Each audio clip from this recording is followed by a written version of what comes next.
जय गुरुदेव। नैमिषारण्य। व्यास जी ने भागवत यहीं लिखी थी। पहले मूर्ति पूजा नहीं थी, पर जब आप लोगों का ईश्वर से ध्यान हट गया और आपकी जीवात्मा की आँख, तीसरी आँख बंद हो गई, तो आप मूर्ति पूजा में लग गए। पहले अपनी तीसरी आँख, दिव्य आँख से ईश्वर का दर्शन करते थे, लेकिन जब तीसरी आँख पर आवरण आ गया तो आँख बंद हो गई। व्यास जी ने यहीं पर भागवत लिखी थी। उन्होंने सोचा था कि जीवों को परमात्मा की ओर कैसे ले जाया जाए, तो उन्होंने बड़े बड़े आदर्श पुरुषों की बड़ी बड़ी आँखों वाली मूर्तियाँ बनाईं और उनकी स्थापना एकांत में की और आदेश दिया कि जाओ नदी के किनारे पर दूर दूर बैठ करके अपनी आँखों से एक टक देखना, दृष्टि से दृष्टि ना हिले। जैसे ही तुम्हारी आँख उनकी आँख पर रुक जाए तो बाहर की आँख बंद करना, तो अंदर की आँख खुल जाएगी। ये उन्होंने बताया था। साधन जीवात्मा को जगाने के लिए कि ये सदा जागती रहे और इसकी आँख, कान, नाक गंदगी ना पड़े। लेकिन आपने थोड़े दिन तक तो याद किया, बाद में ये भी छूट गया और इस मूर्ति को तोड़ो, उस मूर्ति को तोड़ो और बाद में फिर तोड़ने लग गए। उसके बाद व्यसनों में फंस गए, जीव हिंसा में फंस गए। ये मकान तो काल भगवान का बनाया हुआ है, तुम्हारा तो नहीं है। इसको तुमको तो किराए पर दिया गया और कहा कि शुद्ध साफ रखना। जैसा मैंने तुमको शुद्ध साफ दिया है, वैसा ही मुझको दे देना। मकान तो वापस मैं लूँगा ही। मेरे मकान को अगर आपने गंदा किया तो मैं कठोर दंड दूँगा। आपने इसे व्यसन में लगा दिया, फिर इसको मार दो, उसको मार दो, बच्चे को मार दो, पक्षी को मार दो, सबको मार डाला। इसमें आपका आनंद थोड़े ही मिलेगा। क्या खाने में आनंद मिलेगा? तो कहाँ गया आपका आनंद? आपके इस संसार में आनंद का कहीं नाम निशान नहीं है।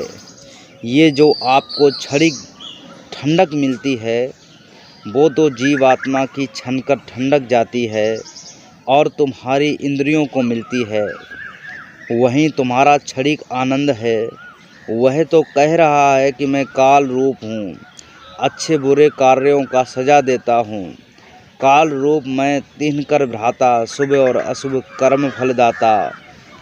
क्या वह छोड़ देगा? वह साफ साफ कह रहा है कि पाप पुण्य जो भी अच्छे बुरे कर्म तुम करोगे, मैं ब्याज के उसको मैं सबको भोगना पड़ेगा। इतना बड़ा जन समुदाय नैमिषारण्य में आपने देखा नहीं होगा। जो आपके समक्ष दिखाई दे रहा है, उसके बारे में मैं कुछ कहना नहीं चाहता, लेकिन ये सब आपकी चर्चाएं हैं और आपके बीच रहेंगी कि जब से आप द्वापर ख़त्म हुआ है, जब से यहाँ पर ऋषि आए होंगे, उसके बाद तो इस तरह का इतना बड़ा जन समुदाय यहाँ कभी नहीं आया है। मैं ऐसी बात को कहना चाहता हूँ कि पवित्रता को सब लोगों को रखना चाहिए। प्रोत योनि का विधान।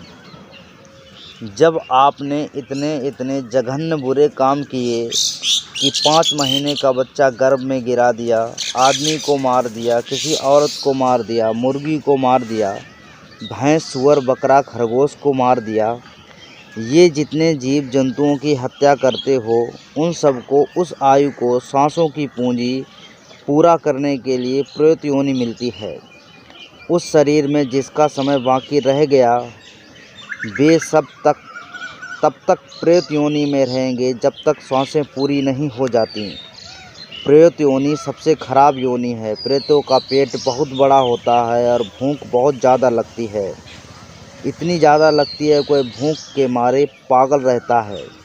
उसके मुंह का छेद इतना छोटा रहता है कि उसमें चावल या कोई चीज़ नहीं जा सकती। इसलिए प्रेत योनि बड़ी दुख की योनि होती है। जब आपने जीवों को बीच में ही मार दिया, समय पूरा नहीं हुआ, तो वो किसको लगेंगे? हमको लगेंगे। वो जो आप काम करोगे आपको लग जाएंगे। लड़की लड़के को लग जाएंगे, औरत को पति को लग जाएंगे।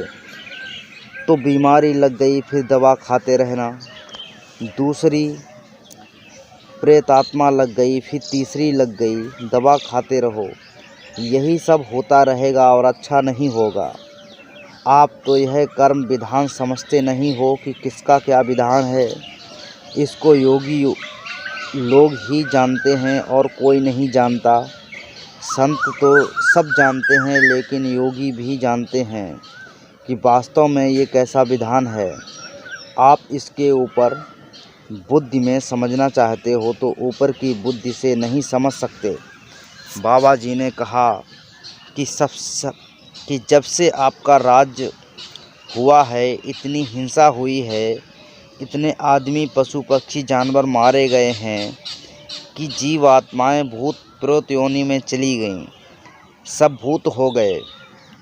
एक दफ़े हमने काफिला निकाला था तो भूतों ने हमसे कहा था कि आप हमसे भी कुछ काम ले लीजिए। हमने कहा कि कोई काम नहीं लेंगे। वे कहने लगे हमारा काम तो देख लीजिए। हमने कहा कि दिखाइए। उन्होंने काफिले में बड़े बड़े अनुभव दिखाए, अपने के लिए तो नहीं।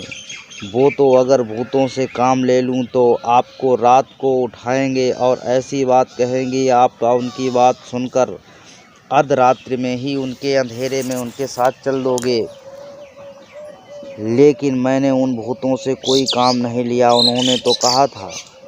हम तो कहते हैं कि जो भी जीव आत्मा और भूत प्रेत योनि में बंद है, बहुत दुख उठा रही है। काशी में जिन पर भूत लगा था वो लोग गए और उन्होंने वहाँ पूरे दिन परिक्रमा लगाया। वो लोग भूतों को छोड़कर चले आए और भूत वहीं रह गए जिन पर भूत लगा था, और उन्होंने ध्यान नहीं दिया, समझ नहीं पाए। देर से गए या गए ही नहीं तो उनके साथ भूत चले गए। तुम लोग उनसे कहो कि चलो नैमिषारण्य में आ जाओ। यहाँ हरदोई रोड पर नदी के पुल के किनारे जो भूतों की यज्ञशाला बनी है, भूत वालों को लेकर वहाँ जाओ। रात को 10:30 बजे से 3 बजे तक यज्ञशाला के हवन कुंड की परिक्रमा लगाओ तो भूत वहीं छूट जाएगा। प्रयास करोगे तो छोड़ेगा, क्योंकि जो कर्जा है आपसे वसूल करेगा, वैसे आपको छोड़ने वाला नहीं और आपको उनसे छूटने का तरीका भी नहीं मालूम है। इसलिए संतों की शरण में जाइए और उनसे माफ़ी कराते रहिए। गलत काम को छोड़िए ताकि आपको उसका कर्जा ना भरना पड़े। और आगे अपने घर सत्य अपनी आँख कान नाक को खोलिए, अपने घर सत्य लोग चलिए। संतों की शरण में जाओगे तो सही रास्ता बताएंगे और आप अपने घर चलोगे। और ऐसे ही और भी वीडियोज़ को देखने के लिए वीडियो को लाइक शेयर सब्सक्राइब ज़रूर करें। जय गुरुदेव।